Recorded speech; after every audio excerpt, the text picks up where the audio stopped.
Bom dia, pessoal. O nosso primeiro conteúdo aí que vocês podem ter alguma dúvida, depois que a gente entrou na quarentena, foi unidades de medida e propriedades da matéria. Bem, nesse assunto a gente trabalhou um pouquinho sobre as próprias unidades de medida. Aí vale destacar as unidades de massa, que vocês vão lembrar que é o quilo, principalmente a grama. E a gente usa como instrumento a balança, para a gente poder medir as coisas que têm massa, né, em laboratório, por exemplo, na nossa vida no dia a dia. A outra unidade que nós vimos foi o volume. Né? O volume é uma unidade que contém 3 dimensões, a altura, a largura e a profundidade.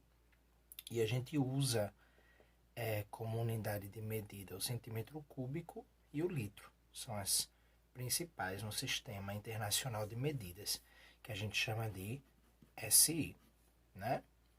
Para a gente medir o volume, a gente usa instrumentos no laboratório como uma proveta, como um balão de fundo chato, um balão de fundo redondo, né? Uma pipeta. Então a gente tem alguns instrumentos para medir. Em casa a gente tem aqueles instrumentos que são graduados, né? Que vão ter aqueles numerozinhos. Outra unidade de medida importante para a gente lembrar é a temperatura, né? Então aí a gente vai lembrar que a gente usa a temperatura, o instrumento é o termômetro. A gente tem 3 escalas. A escala Celsius, que é utilizada aqui no Brasil, graus Celsius. A escala Fahrenheit, que é um nomezinho bem estranho para a gente escrever, mas Fahrenheit, algo do tipo, tá? Que é muito utilizado nos Estados Unidos e nos países do norte. E a escala Kelvin, que não tem um grau, não é grau Kelvin, é só Kelvin, que é muito utilizado em laboratório. E que a gente tem uma relação entre essas unidades, né? Por exemplo, para a gente transformar de Celsius para Fahrenheit, a gente vai pegar a temperatura em Celsius é igual a temperatura em Fahrenheit menos 32, tudo isso dividido por 1,8. Então, se eu tiver 10 graus Celsius, eu quero saber a temperatura em Fahrenheit, eu vou isolar Fahrenheit e encontrar o valor. Uma equaçãozinha do primeiro grau. Se eu tiver a temperatura em Fahrenheit e quero encontrar em Celsius, aí já está a formulazinha montada. Continuando, né, a temperatura em Kelvin, a gente descobre por essa formulazinha. A temperatura em Celsius mais 273. Professor, de onde é que saem esses números? Lembrem que existem as 3 escalas, Celsius, Fahrenheit e Kelvin. Tá? A escala Celsius ela tem 100 partes, vai de 0 a 100.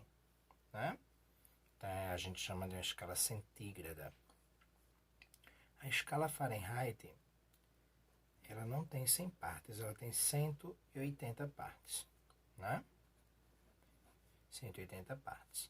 E a escala Fahrenheit, Kelvin, na verdade, Fahrenheit não, Kelvin, ela tem 100 partes. Né? Ela vai de 273 a 373. Então, para a gente fazer a relação Celsius com Kelvin, é só somar o valor 273, porque é o valor da temperatura de fusão e ebulição, né? E essa escala também vai trazer uma coisa especial para a gente, que é o zero absoluto, que é menos 273 Kelvin. Ok.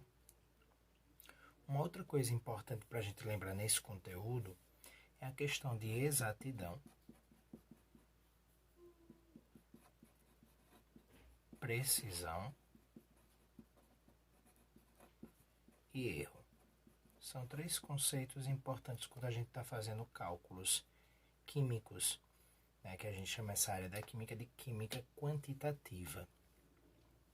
A exatidão é quando a gente acerta, né, uma medida, um valor de alguma medida, e esse valor ele é muito próximo do valor de referência, do valor real. Então, quando a gente está muito próximo desse valor, a gente está tendo uma exatidão, tá? É algo exato, muito próximo do valor real. Uma precisão é quando a gente comete erros, mas seria um erro no mesmo valor, vamos dizer assim. Eu sempre erro, não é o valor real, é um erro, mas esse erro é sempre o mesmo. Então eu estou tendo um erro preciso, tá? Este erro preciso, ele é um erro sistemático.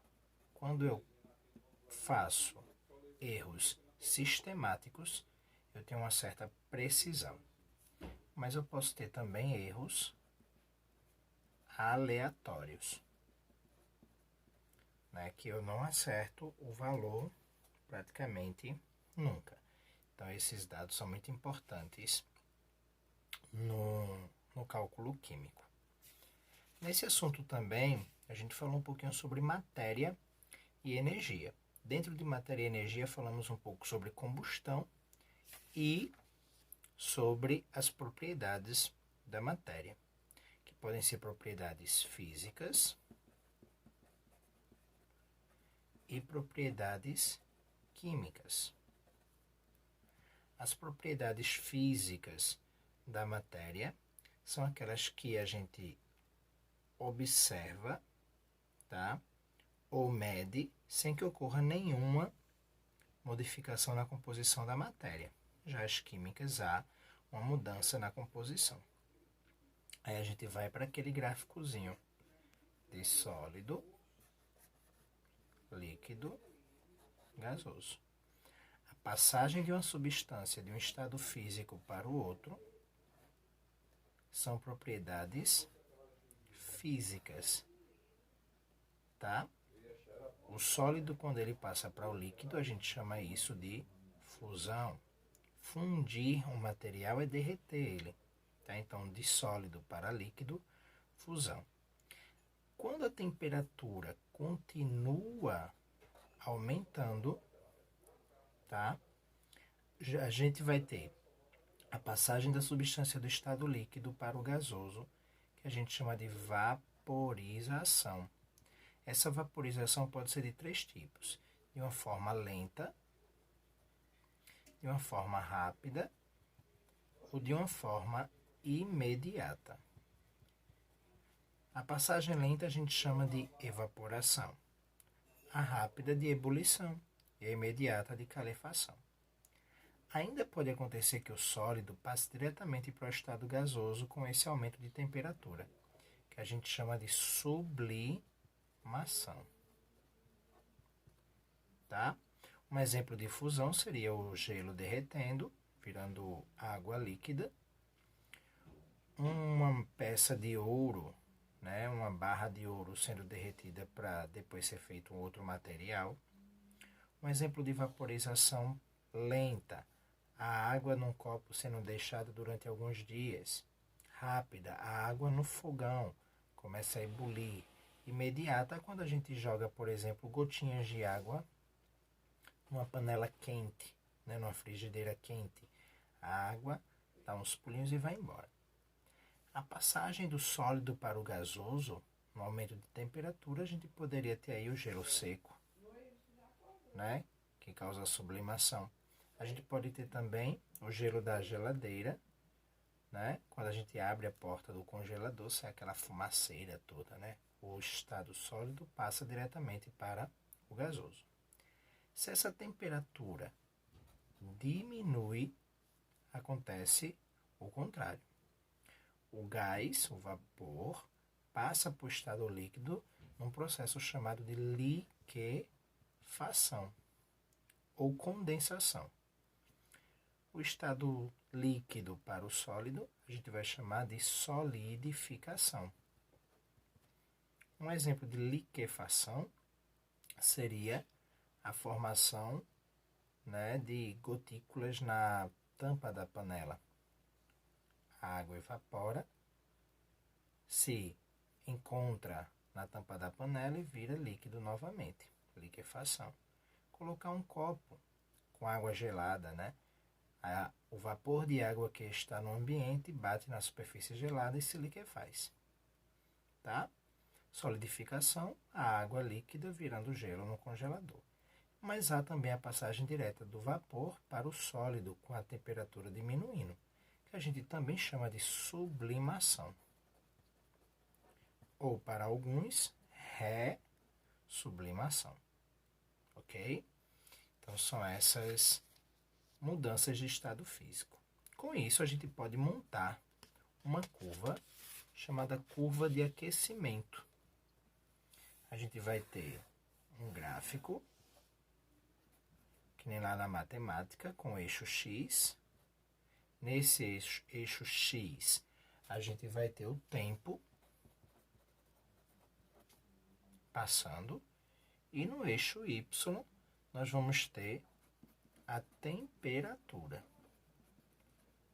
em graus Celsius, normalmente porque é a temperatura que a gente usa aqui. O tempo normalmente é em minutos, mas pode ser também em segundos, tá? Lembrem que a água, ela é sólida, depois passa para líquida, depois para gasosa. Se a temperatura estiver aumentando, esse gráfico será chamado de curva de aquecimento, tá? Então, a gente tem a curva de aquecimento para a substância água, que é a que a gente mais conhece, né? A água, ela tem dois pontos importantes. O ponto de fusão da água, que é 0 graus Celsius, que é no encontro do gráfico, né, das duas retas, e o ponto de ebulição da água, que é 100 graus Celsius. Ok? Antes da água chegar em 0 graus Celsius, abaixo de 0, ela é sólida. Está no estado sólido. Quando a água chega em 0 graus Celsius, ela passa um certo tempo derretendo, né, o gelo derretendo, que é essa linha aqui, ó. O sólido começa a se transformar em líquido, mas isso dura um período de tempo.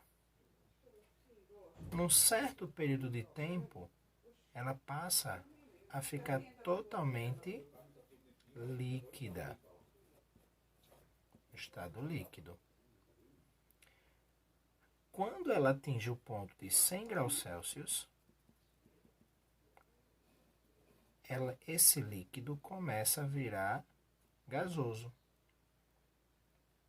e dura um certo tempo, até todo o líquido virar gás. Aí a gente vai ter toda a água no estado gasoso.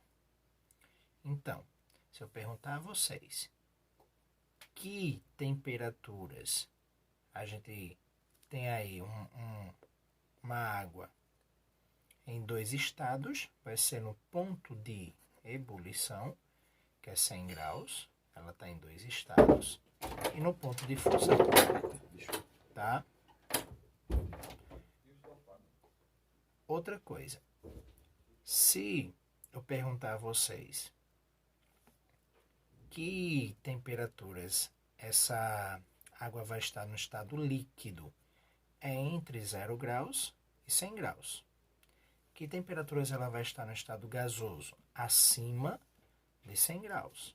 Que temperatura ela vai estar no estado sólido? Abaixo de 0 graus. Tá? Então, nessa curva de aquecimento, a gente tem esses patamares. Se a temperatura estiver diminuindo, A gente chama esse tipo de curva de resfriamento, tá? Ela é ao contrário, ó. Tá no gasoso, líquido, depois sólido, tá? É a curva de resfriamento da água. Lembrem que, além da temperatura, a água também tem a pressão como outro fator para que ela passe de estado físico, sólido, líquido e gasoso. Tá? Quanto maior for a pressão, maior vai ser a temperatura para a água passar de estado.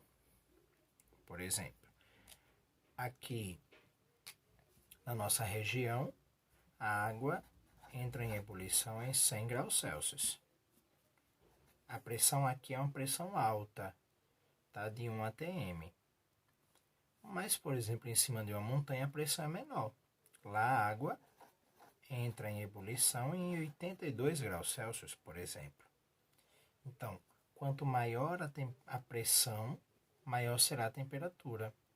Quanto menor for a pressão, menor será a temperatura. A gente chama isso de grandezas diretamente proporcionais, ok? Existem outras curvas de aquecimento, né, que eu passei para vocês. A curva de aquecimento do oxigênio, do etano, do acetona, do mercúrio, do alumínio. Professor, como é que a gente vai criar essa curva de aquecimento? É só colocar ponto de fusão, ponto de ebulição dos materiais. E sempre fazer isso aqui, ó, curva de aquecimento. Qual é o ponto de fusão do oxigênio? Menos 223. Então, teria que estar abaixo do gráfico, né? Essa retinha aqui, ó, fica aqui no meio. Tá? Então, sempre olhar esses valores, ok? Esse foi o nosso primeiro assunto. Qualquer dúvida de questões, mandem para mim.